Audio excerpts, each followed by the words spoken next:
ദൈവനാമത്തിന് മഹത്വമുണ്ടാകട്ടെ.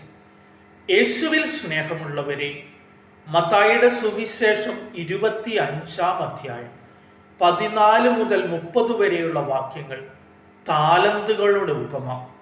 ഹല്ലേലൂയ. സ്നേഹമുള്ളവരെ, യാത്രയ്ക്ക് പുറപ്പെടുന്ന യജമാനൻ തൻ്റെ ഭൃത്യർക്ക് താലന്തുകൾ കൊടുക്കുന്ന ഉപമയാണ് ഈശോ ഇന്ന് നമ്മെ പഠിപ്പിക്കുന്നത്. തങ്ങൾക്ക് ലഭിച്ച താലന്തുകളെ എപ്രകാരമാണ് അവർ കൈകാര്യം ചെയ്തത് എന്ന് ഈ ഉപമ നമ്മെ പഠിപ്പിക്കുന്നുണ്ട്.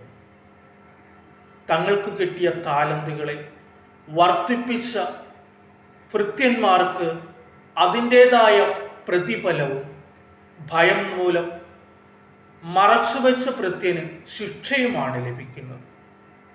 സ്നേഹമുള്ളവരെ, നമുക്കും ദൈവം നമ്മുടെ ജീവിതത്തിലേക്ക് നിരവധിയായ താലന്തുകൾ തന്നിട്ടുണ്ട്. ആ താലന്തുകളെ കണ്ടെത്തി അതിനെ പരിപോഷിപ്പിക്കുവാനും നാം ആയിരിക്കുന്നിടത്ത്, നമ്മുടെ ജോലി സ്ഥലത്ത്, കുടുംബത്തിലും സമൂഹത്തിലുമൊക്കെ പ്രയോജനപ്പെടുന്ന രീതിയിൽ അതിനെ പോസിറ്റീവായ സംഭാവനകൾ നൽകുവാനായിട്ട് നമുക്ക് സാധിക്കണം. ഈ നോമ്പുകാലം നമുക്ക് നമ്മിലുള്ള താലന്തുകളെ കണ്ടെത്തുവാനും അതിനെ പരിപോഷിപ്പിക്കുവാനും നമുക്ക് പരിശ്രമിക്കാം.